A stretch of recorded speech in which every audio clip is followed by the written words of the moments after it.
Hi, I'm Chris Westfall from MedicareAgentTraining.com, and today I bring you a sad story in the insurance industry where one agent in North Carolina thought he could circumvent the rules and get business easier and faster.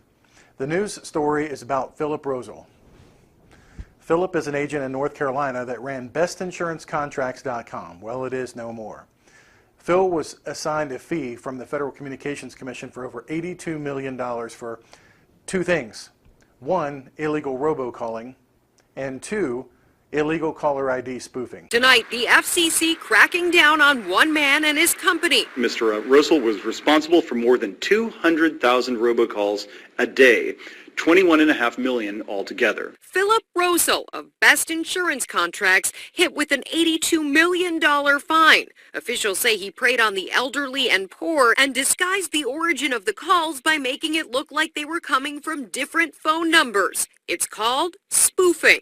The record shows that he instructed his employees which consumers to pick on. As Commissioner Clyburn pointed out, his dictum was the dumber and more broke, the better. Let's talk about both. First, it used to be where broadcast faxing was first made illegal in our industry. A lot of agents used broadcast faxing back in the 80s and the 90s because it was so easy to send out one fax by computer to thousands of different fax machines and businesses, and they'd get your fax and they'd buy your service from it. That was ruled illegal. Then robocalling was the thing, where you could have a computer broadcast a recorded message thousands of times per day. Those people that were interested could get transferred right to your office and sales could be made. That was made illegal too.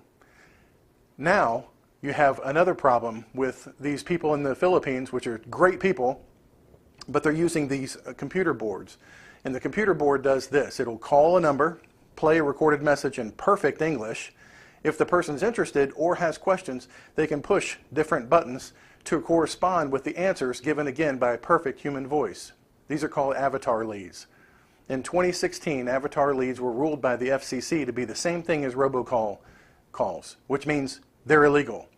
So I would just want to warn you, you have to keep up to date on what marketing methods are legal and what is illegal. So just to be clear, broadcast faxing is illegal. Robocalling is illegal. You can't do it. And using avatar leads, where a computerized version of a human voice interacting with someone based on their answers by pushing buttons from a human across the world, avatar leads are illegal. Don't get caught using them, or you could lose your whole entire house, your cars, your business. Could all be gone. So don't do that. Another thing I want to talk about is caller ID spoofing. They talk specifically in the FCC report about caller ID spoofing used by Phil, and what they're alleging he did was he would find unassigned phone numbers and just use those unassigned phone numbers as the caller ID going out on all these calls. Why would you do that when you could legitimately get a phone number to use that is your legitimate phone number? There are lots of different ways to do that. We'll talk about that on MedicareAgentTraining.com. So just in summary, for all the insurance agents out there, just want you to understand, you can do legitimate marketing effectively, but you have to keep up with the rules. You have to keep up with the laws, or else you risk losing your business.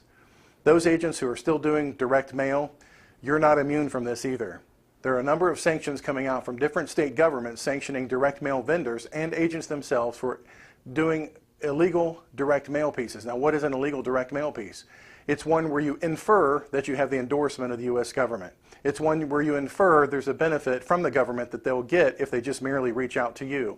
And you infer that there's something free, and that's all it's about. If you don't mention the fact in some states that you are an insurance agent, this is designed to solicit business, and you have no connection to the federal government, you could too be in trouble. So those agents who have done things the same way since the 70s and the 80s, you still have to keep abreast of what's happening with the law. And that's what we want to do over at MedicareAgentTraining.com. So I wanted to bring this news story to your attention, and you can watch the full thing after this. But if you have any questions about marketing, or you want to stay up to date on what's working effectively right now, make sure you're a part of MedicareAgentTraining.com. Thanks. Have a great day. Wilmington man is facing a possible fine in the tens of millions of dollars by the Federal Communications Commission. He's accused of making illegally spoofed robocalls to sell health insurance. WWAYE's Kirsten Gutierrez did some investigating and joins us now with the big story at 11. Kirsten, how much could this man have to pay? Now, Daniel, the FCC says Philip Roselle is facing a proposed fine of more than $82 million. This for apparently making millions of those calls you just talked about. We tried to reach out to Roselle. This is what happened. Philip Roselle, owner of Wilmington Health Insurance Quotes, is facing a possible hefty fine from the FCC. More than $82 million to be exact. The FCC claims Roselle made more than 21 million illegally spoofed robocalls across the country to sell health insurance. After Roselle's call records were subpoenaed, the FCC claims he made more than 82,000 health insurance telemarketing calls, all using falsified caller ID information from October of 2016 through January of 2017. The FCC adds Roselle was targeting vulnerable consumers, including the elderly, the disabled, and low-income families. I stopped by the address on his website, this home, which neighbors say is Roselle's office, to see if he was there. I had no luck there, so I stopped by Roselle's home. Neighbors confirmed he lives in Carolina Beach.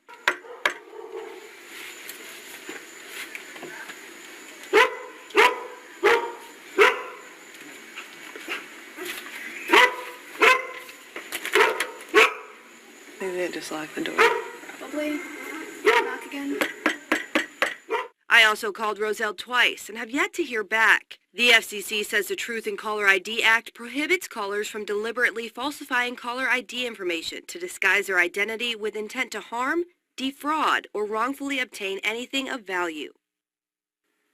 Now, if you're wondering, spoofing is essentially when someone calls you under a false number to disguise their identity. For more on this case and what spoofing is, you can head to our website, WWAYTV3.com. Daniel?